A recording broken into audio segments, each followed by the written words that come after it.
Honor, I have a business proposal. Okay, I'm listening. I think we should start a funeral home. I feel like there's not a lot of customers for that. I don't know. I think we could probably bury someone. So there's probably a dead person around. Maybe all this dead air. Welcome to Podpodcastcast.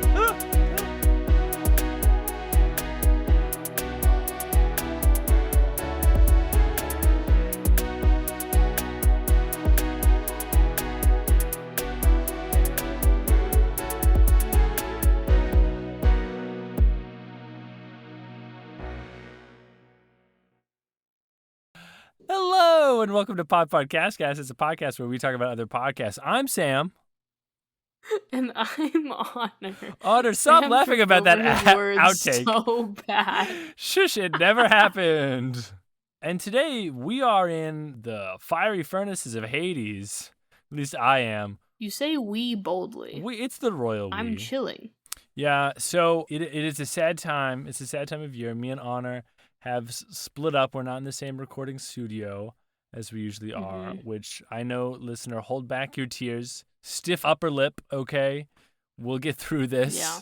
But that does mean that while Honor is chillaxing, what is it? Relaxing, chillaxing outside the pool? Isn't that the line from the Fresh Prince of Bel-Air intro song? I don't know. While Honor's doing whatever Honor's doing, I am in a closet that I've tried to sound insulate as best as I can, which also means that it is heat insulated. So I am cooking. Let me cook, as the kids say. Let him cook. Let him cook. Yeah, we've fully switched places these summers. Last summer, I was in an unmarked black van cooking alive. And now, Sam's in a closet with, I believe, the door barricaded. The door barricaded. I don't want to let them in, you know? Yeah. Yep. No, it's really a werewolf situation. I'm protecting the world from me, you know. Yeah. Otter, you've seen me with that t-shirt. Don't talk to me till I've had my podcast in the morning. Yeah. It's really one of those kind of situations. And speaking of podcasts, today we're talking about a dang good one, I think. I also think that. We're talking about wooden overcoats. Now, dear listener, you may think that this is a fashion podcast. Oh, no. Oh, you foolish listener. Not so. That means coffins, silly listener. Yeah, it's about coffins. This podcast is an audio drama about undertakers. Really, it's about a set of characters in this fictional island that's supposed to be between England and France, a little island in the English Channel. And the main characters are undertakers. They run a funeral home. And it may surprise you that this podcast is a comedy. Yeah. It's very Addams Family. Yes.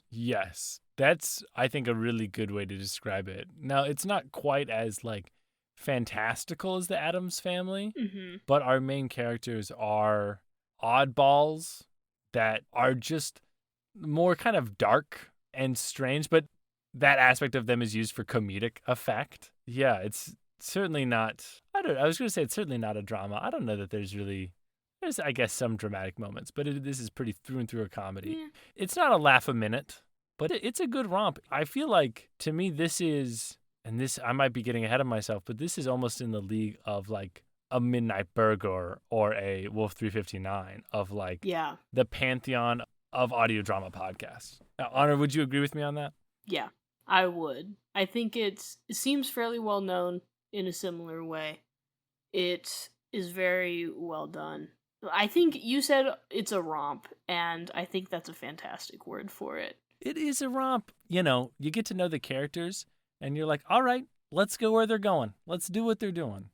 All right, well, let's do what we're doing. And by that, I mean, let's go over the story for a little bit and then kind of discuss what our thoughts are on it. Listener, I guess I'll say spoiler alert. There's not a lot of, dramatic twists or suspense, but there are some reveals that happen. So just be aware. I also feel like they do a lot of, you're like, what's even going to be the next thing that happens? And it's so wacky and crazy, you would never know. You'd have no way of guessing. that this is going to be the thing that's going to happen. So, listener, if this already goofy Addams Family-esque show already sounds up your alley and you're looking for an audio drama, pop out, go, leave, get out of here. Get out of here. Because we're going to go over it. Now, Honor, you listened to the first season. That's right? I did. I listened to the first season a while ago, probably over a year or something. And then, so I went and I listened to the first and last episode of the first season, and then I listened to the other 3 seasons. So there's 4 seasons in total. The show is finished. There's no more. It's donezo. Mm-hmm. So that's a pro if you're a Sam follower and you just want that dang ending. And this does come to an ending. It's not just like abruptly canceled. So it does wrap up, which is very nice. Yep. So as we go through here, Honor, you might have to hold my hand in the first season, and I'll be able to kind of guide us through the seasons 2 through 4. So season 1 opens with just a basic introduction to who our main characters are on the island of Piffling. Yeah. Which is somewhere in the English Channel. And on the island of Piffling, there's a town called Piffling Vale, which sounds equal parts British and also just fantasy name. Like, this does not feel like a real place. Yeah. And on Piffling Vale, there's a funeral home. It's called Funn Funerals. Now, not like fun, happy funerals. No. But fun as in the last name of Rudyard and Antigone, the brother-sister duo who run the funeral home. They took it over from their parents, and we get to meet them as, I think immediately, like, the first scene is them botching another funeral. Yeah. Rudyard does more of the running of funerals and talking to people and booking things, so he also does more of the screwing up.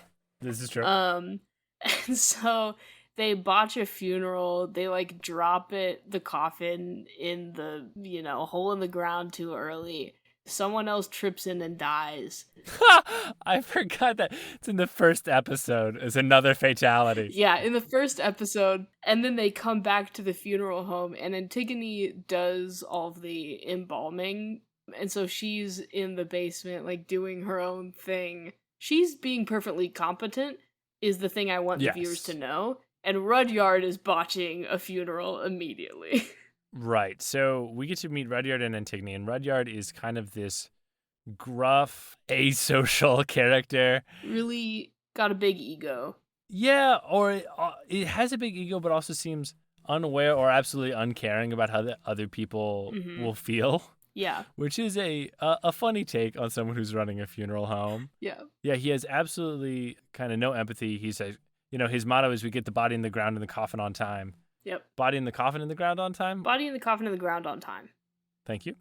And so that's all he cares about. He's just trying to lug this big wooden box into the ground and, will frequently just like tell off the family because he doesn't like what they're wearing or otherwise is really uncouth and improper. Antigone is also antisocial, but... And way more so. Yes. She is frequently described as being transparent. Yep. Or like the shadows. Yeah. She's in a room and most people don't notice her, which is a gag that goes for all 4 seasons. Perfect. Yeah, so she spends all her time like in the mortuary and hasn't like gone outside since she was 17 or something like that. Not during the day. She goes to the cinema on Thursdays. Thank you for reminding me. Less important. Lest I anger the Wooden Overcoat crew? Yeah. Lest you become like Rudyard, who is told every week that she goes to the cinema on Thursdays and forgets every week. Truly, just not remembering what people tell you is the most relatable feature of Rudyard's character. Yeah. We also meet Georgie Crusoe, who is the single employee of Funn Funerals, and Madeline, the mouse. I love Madeline.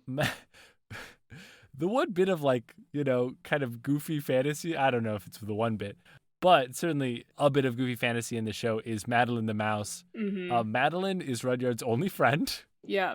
She can only communicate in squeaks, which Rudyard understands, and she is the narrator for this podcast. Yeah, I wanted to point out that it's about halfway through the first episode that it is finally revealed that the narrator is not just a narrator, but is a mouse that lives in the funeral home and is Rudyard's friend and talks to him. And not just a mouse that lives in the funeral home and that is Rudyard's friend and that talks to him. She's writing a book. She's an author. She's the author She's an of author, guys. Tales of a Funeral House Mouse.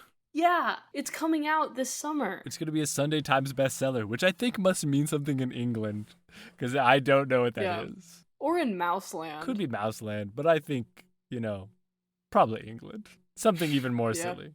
So the Funns run the only funeral home on the whole island. They get all the business, so Rudyard can be as absolutely horrible to other people as he needs to be, as he wants to be. Until, first episode, Eric Chapman shows up. Everything is going great for the Funns until Eric Chapman shows up. Eric Chapman is a absolutely pleasant, attractive, blonde. I think that's all the things we know about him from the start. Guy. Blue eyes. And isn't that diabolical? Are you a Chapman hater? Doesn't it suck to meet someone so pleasant? Don't you hate seeing someone so happy? Every time Chapman was there, I was like, oh, yay, the nice man is back. Yeah. No, I'm a little bit with Rudyard. Just, he does immediately come in, and Rudyard goes, we're perfectly happy being miserable. Yeah. Like, don't come and mess with this for me. I'm being horrible, and that's how I want it. Yeah, and so they get to meet Eric, and he's just an absolute ray of sunshine, which is opposed by the Funns. But the only thing that can make him worse is that he's setting up a funeral home across the street. He's the competition! Oh my gosh. The antiques store owner that was there before died that day, and so the property's open, and he's gonna start a funeral home there. And now there's 2 funeral homes? Oh no, wackiness will ensue! Oh no! So that's the basic setup for the show, is that the Funns, who are bad at being a funeral home, have competition from the nicest, most pleasant man on earth.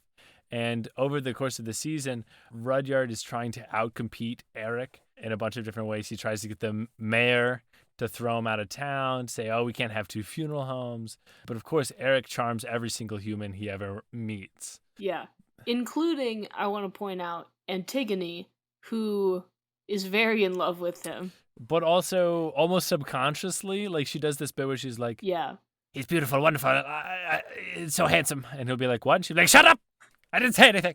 Yeah. Though this is also, I think she's perfectly aware, but she doesn't want Rudyard to have any clue. And also, he's stupid. Yeah. So I think she doesn't want to, I think she knows, she just doesn't want to admit it to herself. Yeah. But yes, he's absolutely a stunning, beautiful man. He's interested in Georgie. And Georgie is the only person in this whole village, it seems, that is uninterested. That's true. In Eric Chapman. So, over the next several episodes, Rudyard is on the warpath trying to destroy Eric Chapman, and Eric Chapman just continually gets more and more funeral business as his funeral parlor gets better and better. It has an elevator. It has a monorail. I don't know when the monorail comes in. I might be skipping to a future season. That's later. It has a sherbet fountain. Yes. And a chocolate fountain. Does a sherbet fountain work? Is that a real item? I don't know. I also wondered that. But they kept talking about a sherbet fountain. Dear Podpodcastcast listeners, if any of you invents the sherbet fountain, you have to give us royalties, or at least one copy of the sherbet fountain. A copy? A copy, yeah. One of them. Can you send that to us to download? Yeah, please send your schematics or otherwise physical product to podpodcastcastpod@gmail.com, and we would just really love to have that. Yeah. So while Rudyard is trying to outcompete Eric, which he's absolutely failing at. Failing very badly. More and more people in Piffling Vale are dying. Yeah. Of very strange circumstances. Part of why Eric's getting so much business is that a lot of people are dying for, just really weird. Like I said, in the first episode, someone trips and falls in the open hole in the ground where the grave's gonna be. And it's stuff in that vein, but just more and more. Yeah, it's it's kind of zany accidents. Honors that a good description? I was trying to remember if someone does literally slip on a banana peel. And I don't remember if that actually happens or not, but there is a lot of tripping and falling and dying. Yes. Which is... on various strange objects. Yes. Well, and to take a quick tangent, that is something kind of weird and interesting about this podcast, is that it is a comedy podcast. So most of it is jokes, but then every once in a while it's like, and this person died. And I was gonna, like, they die in horrible ways. It's usually not overly graphic, but it is, you can tell this is kind of written by somebody who has a tad dark sense of comedy. I think when you might think of a dark sense of comedy, it might be like, man, I'm so twisted. That person died and it was so funny. No, but it's like kind of thinking about death and like how ridiculous is it that, you can die because you got crushed by an antique sundial. Yeah. Like I said, it's very Addams Family-ish, where it's like, just another Tuesday. This guy got chopped up by 3 different chainsaws. That's business. Right. And that's the other thing, is it kind of explores in a not very serious way, but like the reality that, for a funeral parlor, for a funeral home, they're like, oh, thank God someone has died. Yeah. It's like, and obviously Rudyard is meant to like kind of caricaturize this and, exaggerate it. But like in the first episode, he's just waiting on this old person just to die. He's like, keeps calling. He's like, are they dead yet? No. Oh my gosh. Yeah. And it's every character in different ways. Like all of the village folk, there will be like sort of the over-the-top upset family members, but most of them are like, oh, did you hear? Yeah, he died 2 hours ago, so that Antiques building is finally open. And even Eric Chapman is like, oh, that's so sad. Let's go get you a sherbet fountain.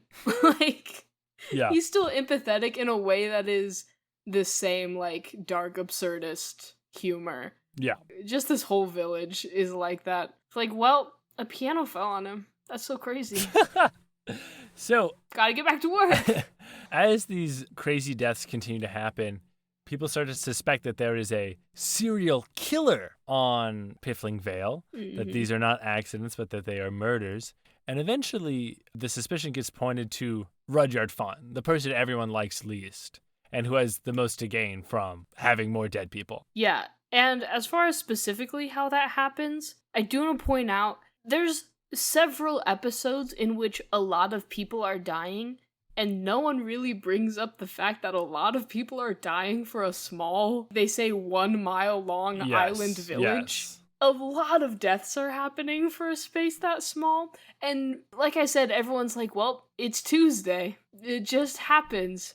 And then in the second to last episode of season 1, Rudyard has this plan to like frame Eric Chapman for, I think, like killing a cat or something. But he's just trying to make him look bad with a body double of him. And then there's this insane series of events where they see Rudyard, like, throw a cat that attacked his face. Actually, it attacked Madeline, and he was bravely defending her, so let's get that record straight. Because Madeline was like, he's actually a hero, but he, like, took this cat off of them and put it in an empty trash can. And everyone was like, he just put a cat in a trash can? Get him! He's an animal abuser.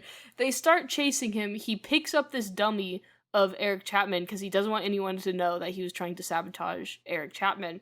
And he goes running through the woods, and Madeline's like, he tripped over a thing full of bright red paint, and he ran through a bunch of thorns that, like, got him all scraped up, and then he picked up a random hatchet that was laying around in the woods, and then he needed to take out some of his anger, and so he started using the hatchet on the body double dummy of Eric Chapman, and then everyone saw him doing that, and he panicked and he threw it over a cliff into the ocean. And so everyone thinks he killed Eric Chapman in this normal series of events that occurred logically.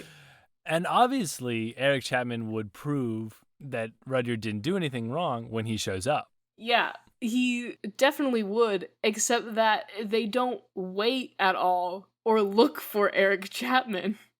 They immediately take him off to jail. There's immediately a trial, and they go, we watched you kill Eric Chapman.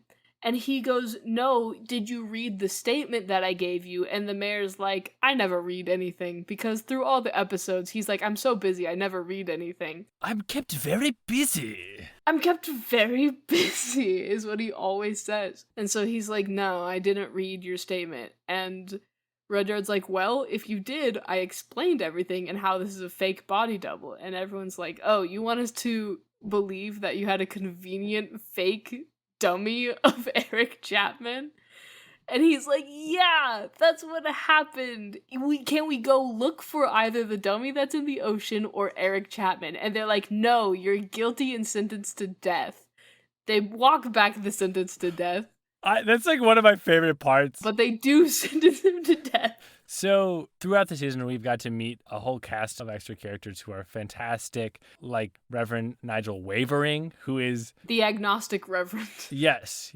He just is like whatever religion you need him to be, but he's like, and we pray if there is a God, yeah, that this guy would go to heaven if such a thing might exist. We are not sure. Yeah. I mean, just absolutely great work. One of those great characters is Mayor Desmond. Yeah.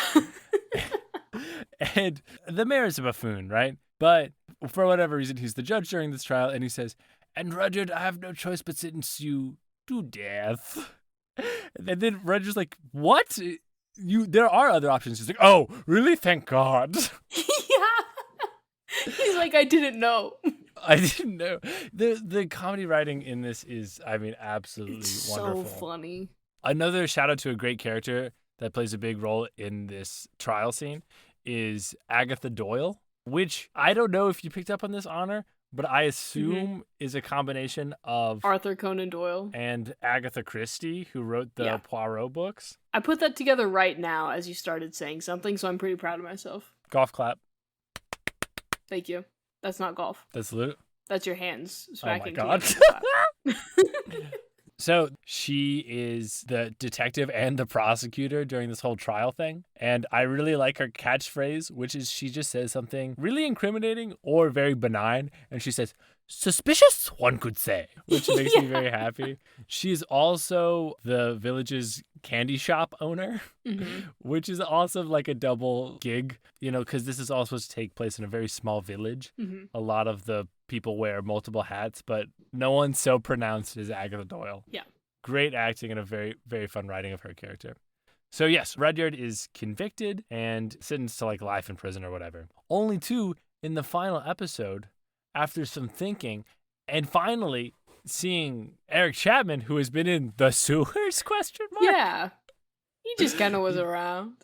Yeah, he pops up out of like a sewer grate and he's like, Rudyard. And Rudyard's like, what? Wait, now you're turning up? He's like, I've been underground. I've been hiding. Yeah. Because Eric has suspected there of being a serial killer. And so him and Rudyard discuss, they work out who it is. At the same time, Antigone and Georgie work out who it is. And they all charge down to the mayor's office to accuse not the mayor, but his secretary, Marjorie. Yeah. Who actually has been running the city and is criminally underappreciated. Yeah. She wanted to kill people so people would notice what she was doing. But like I said, for a long time, this village was just like, guess a lot of people are dying. Surely nothing could be going on. And she's like, no one noticed even when I started killing everyone. No. Georgie knocks Marjorie out and the day is saved. And that's season 1. It's very sweet. It's very nice. Well, also, there's a running theme of people being criminally underappreciated. And Antigone is one of them, because as I said, she is highly competent and good at what she does. And Rudyard is a buffoon. This is true. And constantly messes things up. But he's the one who owns the funeral company, and so he calls all the big shots. He vetoes things that Antigone says. And so she finally approaches him, and this is right before the trial. I don't remember exactly the chronology of it. She kind of says something before the trial, and then afterward is like, I helped you. Here's the deal. The funeral company is doing badly. I want a partnership, and I'll help you save the company. And he's like, but Mom and Dad gave it to me. And she's like, too bad. I'm an owner now. And she cements this when Eric Chapman walks in and she's like, we've just struck up a deal. and we're gonna take you down. Even though you're so handsome. He offers them a partnership too, and she's like, no. Yes. Because that's it. We are going to be better. Eric is such a wonderful, nice guy. He's like, what if we team up? And they're like, no, Eric, we'll kill you. We're the Funns. Yeah. Oh, gosh. So they're awesome. That's what you listen to, Honor. Mm-hmm. It's a wonderful little pod, right? It's fantastic. I'm going to listen to the rest. I told Sam before we started recording that even if we talk through it all and I hear all the spoilers, I'll listen to it anyway because it's such a fun romp. It's a romp. It's a good time, and you really get endeared to the characters. Yeah, definitely. There was pretty much a whole episode where there was no real connection to. There was a little bit of connection to the Funn funeral home versus Eric Chapman line, but it was really just about Antigone wanting to go to the cinema, but she was being plagued by thoughts of Eric Chapman. And I really enjoyed that episode just because it was really fun to hang out with Antigone. You get really, really endeared to them. Yes, and that's a lot more of the episodes to come. So let's kind of briefly go over the other seasons. So season 2, now that it's a partnership between Antigone and Rudyard, the funeral home is still not doing well, and they're constantly bickering, which leads Georgie to eventually quit. She quits. What? Yes, it's true. Whoa. And she goes and gets the job of being the secretary at the mayor's office. This does make sense. So she's also essentially going to be the mayor now because the mayor is incompetent. This is true. Also, the voice actor for the mayor changes. Oh, interesting. I know. It's a little surprising, but it's not bad. It is funny. The last episode of the last season, the mayor says, "Oh, I have to call up my brother Desmond." His name is also Desmond, and so he calls him his brother, which is the original voice actor for Desmond. And Desmond. Yeah, that's really funny. Have a wonderful little convo. It's very sweet. It's a funny little bit. That's awesome. So Georgie goes and works in the mayor's office, but eventually the Funns, by sheer begging and incompetence, win her back. And, they'll all get back together again. Then there's an episode about Antigone making chocolate that everyone hates. Oh my gosh, Antigone, I love her. I love her so much. The Funn Funeral Home hosts the annual Stiff Convention, which is like the Society of Undertakers. But, of course, they don't do it quite right. But Eric Chapman has hosted in the past, and they all love him. And they're like, Eric boy! Do you want to give the keynote speech? Eric. I think that's supposed to be Rudyard's job. Oh. Rudyard eventually makes a friend. Is it another mouse? I don't think so. Dang. I also love Madeline. We didn't bring her up much, but she is, actively kind of a part of these episodes. She's like, I ran off with Antigone so that she wouldn't be by herself while Rudyard and Georgie were trying their scheme or whatever, which I really enjoy that she's kind of doing things. And Madeline, at first, is almost a side character. She's almost just the narrator, but as the show goes on, she gets a bigger and bigger role. Yes, that's what I wanted to hear. She doesn't ever become quite there's not an episode that's all about Madeline because, all she can do is squeak to other characters. Yeah. But she does get a bigger role and it's very fun. She's lots of fun. She also, just so you know, as we're talking about Madeline, she keeps writing her Tales of a Funeral House Mouse books and they keep just selling like hotcakes. Yes! Yes! She's a successful writer. I love to see a woman be successful. To wrap up season 2, Rudyard makes a friend with this guy who also hates Eric Chapman, and they just hate Eric Chapman so much, and they have a wonderful time together until that guy makes a bomb to try to blow up Eric Chapman, which buries Eric and Antigone underground in the mines, in the uranium mines, where they have a beautiful romantic moment, and then they kind of go on a quasi-date to the circus because Antigone really likes the circus, and then her favorite clown dies, and so she has to do a funeral for her favorite clown. But what Antigone doesn't realize is that her favorite clown died in a car crash, in a clown car. So it's 40 clowns, which is a pretty funny bit. Oh my gosh. It's very kind of intense end of that season. Yeah. Season 3, I'm not going to say they get lost in season 3. But I am going to say that, most of the season is the Funn's kind of trying to find themselves and what they can do to combat still this problem of Eric being much better at funeral homes than this. At this point, the Chapman Funeral Home does have a monorail. It does have a bookstore, a bar. Almost like all the public amenities in the town are in the Chapman Funeral Home. It's described like it's supposed to be like funeral home, but it does sound like it would take up the entire island. It sounds like a mall. Yes. Because I know even by season 1, there's a cafe in there. Yes. There's multiple establishments in this establishment. Absolutely. So yeah, season 3 is mostly the Funn's trying to figure out how to deal with this and kind of slowly making progress on becoming more competent undertakers. But a lot of the episodes are just like kind of adventures off on their own. Like Rudyard leads a troop of Boy Scouts into the woods to give their scoutmaster a funeral, which is also really just a way for him to prove to their scoutmaster that he was better than him and that he could be a man. Oh my gosh. So most of it is just kind of like standalone adventures. Eric Chapman, who is the most positive guy ever, so much so that whenever Rudyard walks outside, there's rain, but whenever Eric walks outside, there is like birds chirping in the sun. Oh my god. This is the first time we see Eric not be so happy. He tries to provide therapy to grieving people, and he just can't do it because he just tells them to just be happy, and it doesn't work. Yeah, this makes sense. This season ends very sad with Georgie's Nana. Her only family dies. Georgie's Nana dies at the end of the season. Yeah, and they have to give her a funeral. It's really sad. It's an impactful moment.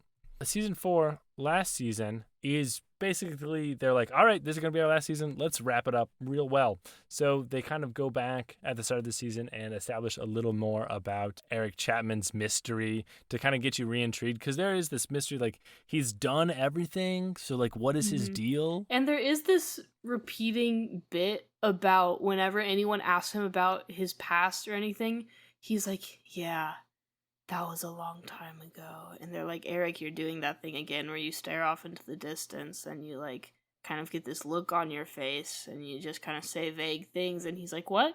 Never mind. Anyways. Right. So they kind of reestablish some of that stuff because it goes away a little bit. And so they're like, remember this? Okay, we're going to talk about these things. Then they have some adventures in the middle. And then by the end, we find out all of Eric's deal. And it wraps up the whole series really well. We learn that Eric was a spy. The last mission he went on, this guy died and he was never able to give him a funeral. So he became a funeral director for Piffling Vale to get away from it all. Rudyard thinks this is going to destroy him for some reason, but it doesn't. And after this is made public, Eric is faced with the choice to go home. His former spy buddy is there and is like, hey, you can come back, man. Whoa. And so Eric makes this decision that he's got to leave because he doesn't even have any friends here anyway. But at the very last moment, Eric jumps off the helicopter and is like, no, this is where I'm meant to be. These are my people. This is my family. Wow. And there's a big celebration for his going away at the town hall before he does all that. And it's also finally announced that Piffling Vale is no longer a village and Desmond's dream is achieved of becoming a town. It's a town. Everybody gets a little conclusion. And as Antigone is sitting outside this party as it's wrapping up, Eric is running back from the helicopter and is like, hey, could we go out for coffee? And Antigone, they've had their ups and downs at this point, by the way. Antigone had totally given up on any romance with him. This makes sense. But she's like, you know what, Eric? Yeah, I can do that. Wow. It's so sweet. And there's so many. I mean, I could go through episode by episode, but listener, really, you should just listen to it. It's so sweet. Really Georgie travels the world with her girlfriend, who is also the radio station. It's so sweet. It's such a nice little, it is a strange background of, you know, people dying and like Antigone's really into like scented embalming fluids and whatnot. She's got one that smells like cinnamon. But you really fall in love with these people and it kind of starts out the Addams family and almost ends. It's like one of those little books that like your mom or your grandma might read, which is just about a cozy little village and all the happenings within it. Wow. And that's, yeah, it's so nice and it's so sweet and it's so wholesome. So it's a really great time. And the whole time, almost the whole time, it's still really funny. You know, if you wanted a podcast that was all plot, this is not the podcast for you. You might feel like this podcast drags. But I think once you get attached to these people, even if it's not like the most Because some of these episodes are like, and we're finding out stuff about Eric, and some of these episodes are like, oh, and, Georgie is asking this girl out or whatever. Mm-hmm. But some of them are just like Rudyard and Agatha Doyle try to figure out who took the $5. Yeah. Which is a great time. It's absolutely lovely. And, when the Reverend and the mayor get married, you're just like so happy. Yeah. It's truly such a cozy, fun little podcast. Yeah. I think it's not for everyone. I think there's some people who would love a cozy, fun little podcast that is like the weird setting about this being about funerals would put them off. Yeah. And the main characters are abrasive, like Rudyard. Yes. Hard to like, oh no, not this again. Antigone also has moments. She does make me think of Wednesday sometimes in the ways that I think there's a dialogue line from Antigone talking to Rudyard maybe multiple times where she's like, my hands are around your throat. Don't give me a reason. Like she threatens to kill him so many times. Yeah. And because Antigone is much more competent than her brother, you're like, yeah, no, that... She could do it. She could do it. If she decided to, she would. She does throw him off a boat. In just what is described as a very slow and deliberate way, picks him up and throws him off a boat. It's so awesome.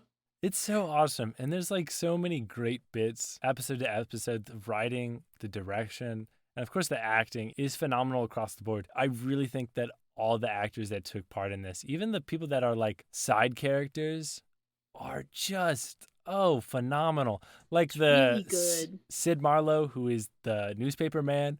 He's just like, obviously he's written funny, right? Like he's a newspaper man on an island with only one newspaper, and he really will just go wherever there's a meal. Like, that's all he needs.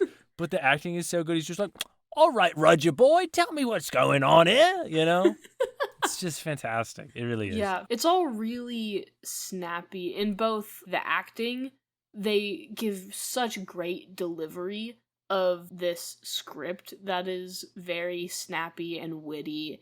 And there's something very specific about the way that everything is delivered, where the lines are almost on top of each other.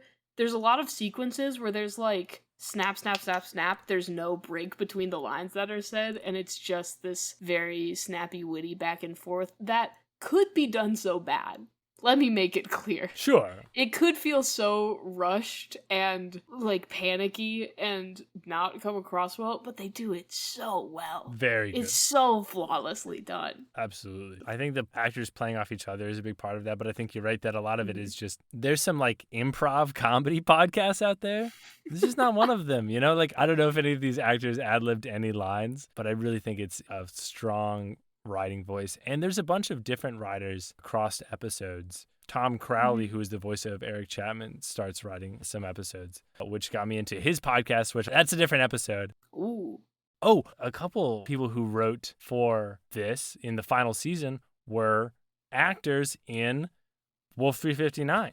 Yes, I was wondering if they were, because some of the actors on Wolf 359 helped write episodes for Wolf 359. So this makes sense. Yeah. These spheres overlapping make sense and make me happy. Yeah, Wolf 359 and Wooden Overcoats are both part of the Fable and Folly network. I know that only because that's who does their ads. Yeah, I feel like I gotta listen to more Fable and Folly stuff. Wolf 359, good show, way longer than this. Each season in Wooden Overcoats is like 8 episodes, and then the last one's 10 episodes. And I also think this is kind of consistently, for me, more like, all right, yeah, I'm into it. Let's do it. I'm bebopping. It's very snappy. The pacing is definitely... And they can slow it down a little and get more emotional. Not necessarily slow down the dialogue and have like over-dramatic soliloquies, but they do get dramatic at times. It's not just like going for the punchline every time. It is...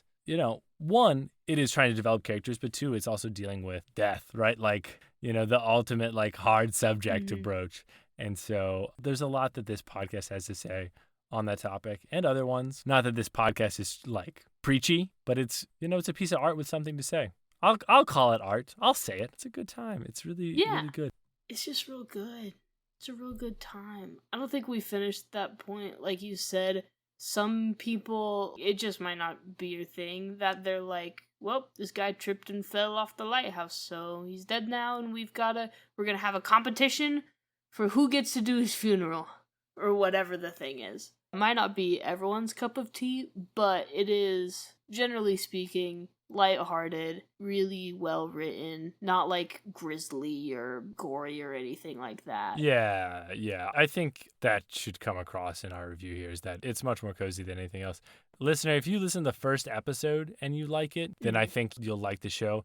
If you make it through the last episode of the first season and you don't want to listen to it anymore, you leave it there and I think you'll be totally satisfied. You know, I think not expecting this podcast to like develop a crazy overarching plot, I think is a good expectation, because it kind of sometimes seems like it might, but you just have to be ready that it won't. Yeah. It won't. Yes, this podcast is made for people who like the little village of Piffling Vale and they want to see all their little characters and they want to see Jennifer Delacroix and what she's getting up to at Piffling FM. And I think if you are feeling that way, you know, by season 1 or by season 2, I think this is a great podcast and you've got a lot here to like. Yeah, I think that was going to be my main comment on it, is that if you're here for the plot, it is really not plot heavy, even though there's always something happening. Like, very little ties together across episodes.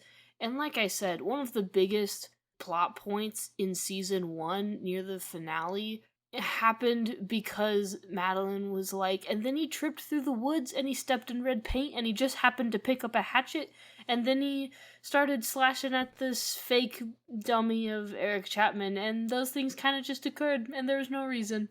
And I think some people might, maybe fairly, would be like, why? Why would this possibly occur? And it's a character-driven podcast. It's about the comedy and wit and being endeared to these characters and wanting to see what happens to them, not in a way that you're like, how are these things gonna unfold? There's no logic. There's no rhyme or reason to this. I mean, sometimes, you know, actions lead to other actions, but that's not the point of it, for sure. Yeah, and I also think that, like, just to kind of touch a little bit on what you're saying there, so I think when there's a sequence like this, that like a bunch of these things happen that contrive this event, you know, I think that would irritate me in other podcasts. But Wooden Overcoats is an audio drama that doesn't take itself that seriously and doesn't ask you to either. Yeah. And so you get to just, you know, you're like, that's part of the comedy. That's funny. Okay. Yeah, I think that is part of what I'm trying to say, is that it very clearly is a podcast that knows that the plot is not the point, so it's done very well. But it is focused on the characters. If you're a person who likes a plot-based thing more, it might not be for you, but it's done so well that I think anyone could enjoy it. And there's also no overarching story. Yeah. Like, each season does come to an end. Yeah. Right? And the whole series comes to an end. And God bless them.